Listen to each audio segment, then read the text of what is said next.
নমস্কার শ্রোতা বন্ধুরা, আমি আপনাদের সঞ্চালিকা। আজ যে গল্পটি আপনাদের শোনাব সেটি এক নাম প্রকাশে অনিচ্ছুক ফলোয়ার আমাকে পাঠিয়েছেন।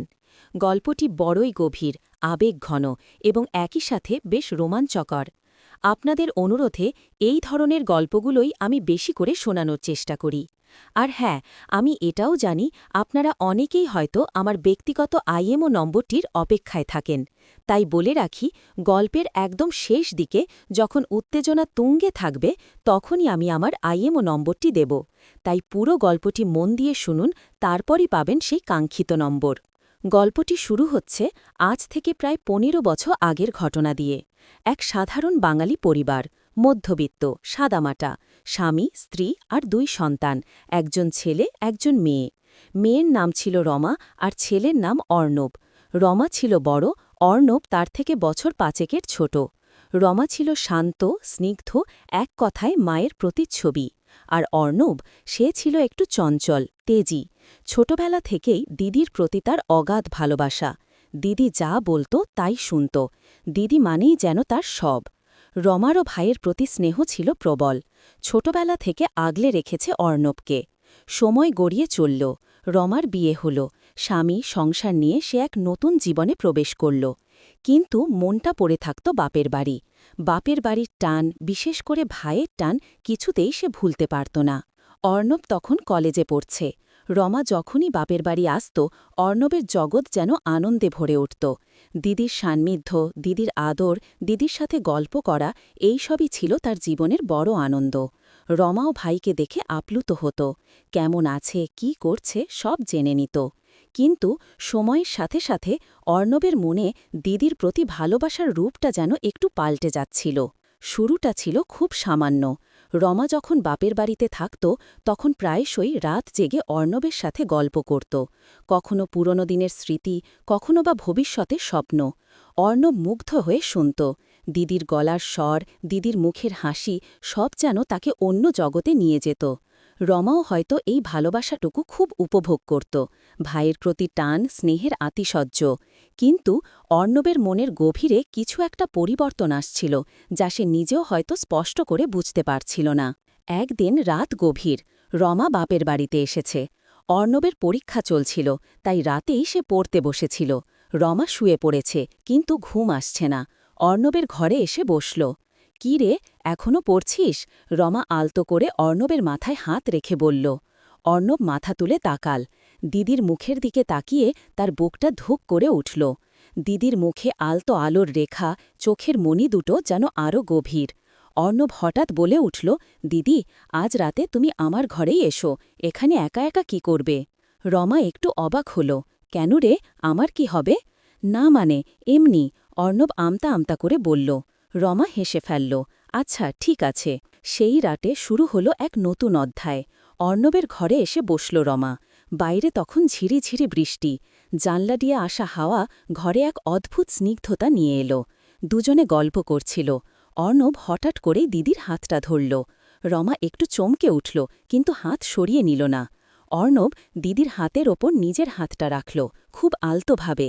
রমা বলল, কি করছিস রে? অর্ণবের গলার স্বর যেন একটু ভারী হয়ে এলো। কিছু না দিদি। সে রাতে দুজনের মধ্যে আর কোনো কথা হল না, কিন্তু যে স্পর্শটুকু হয়েছিল তা যেন দুজনের মনে এক গভীর অনুরণন সৃষ্টি করল। রমা বাড়ি ফিরে গেল, কিন্তু তার মনেও এক অন্যরকম অনুভূতি। ভাইয়ের এই পরিবর্তনটা সে খেয়াল করছিল। তবে কি সে ভুল বুঝছে? অর্ণব তো তার ছোট ভাই, আদরের ভাই, এত কিছুর মানে কি? কিন্তু অর্ণবের পরিবর্তনটা আরও স্পষ্ট হতে লাগল। দিদি এলেই সে যেন আর স্থির থাকতে পারত না। দিদির কাছাকাছি থাকার জন্য সব সময় অজুহাত খুঁজত।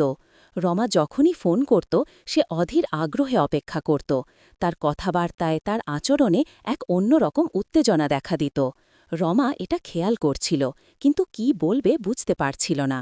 এই অনুভূতি কি শুধুই ভাইয়ের প্রতি ভালোবাসা, নাকি এর চেয়েও গভীর কিছু?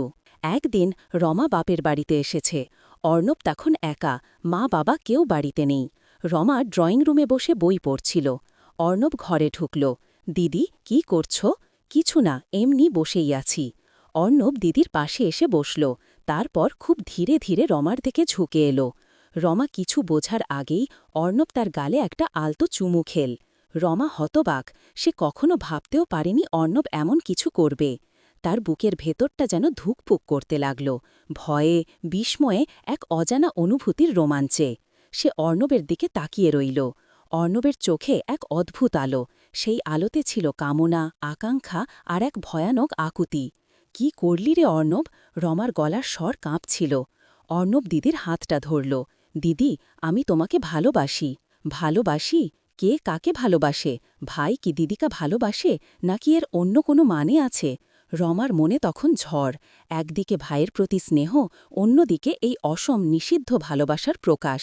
সে একদিকে ভয় পাচ্ছিল, অন্যদিকে এক অজানা রোমাঞ্চ তাকে গ্রাস করছিল। অর্ণবের এই সাহসিকতা, এই তীব্র আবেগ সব কিছু তাকে এক নতুন বাস্তবতার মুখোমুখি দাঁড় করাল। রমা নিজেকে ছাড়ানোর চেষ্টা করল।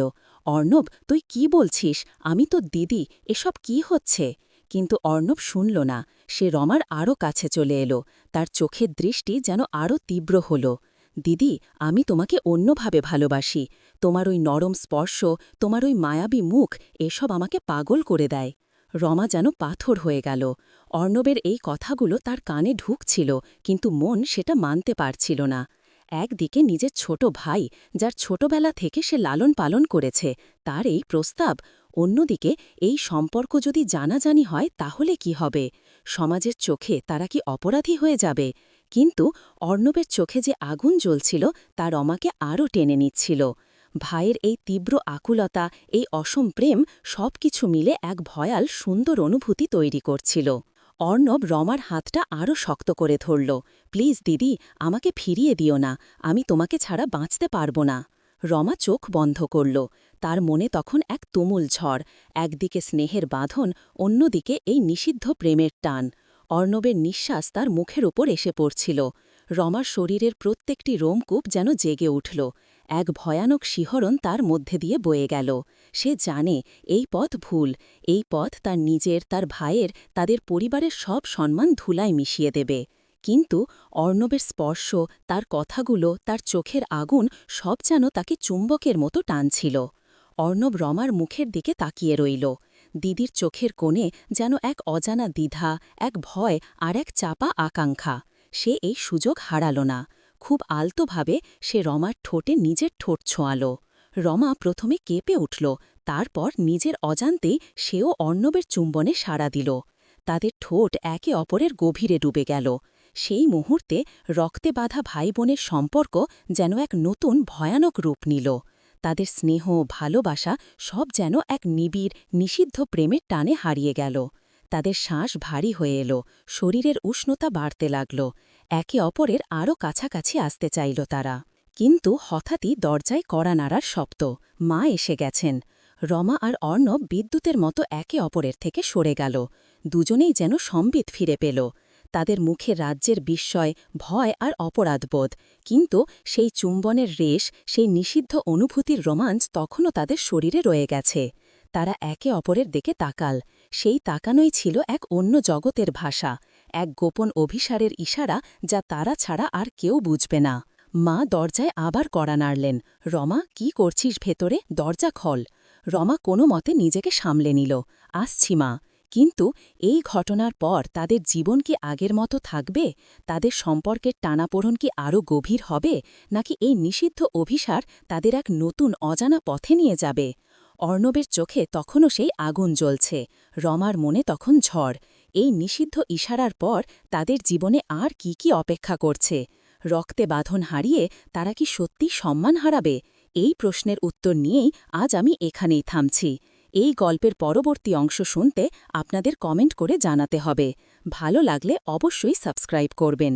আর হ্যাঁ, যারা আমার আইএমও নম্বরটি পেতে চান তাদের পুরো রাত অপেক্ষা করতে হবে। আমি জানি আপনারাও জানেন কখন দিতে হয়। ভালো থাকবেন, ভালো থাকবেন।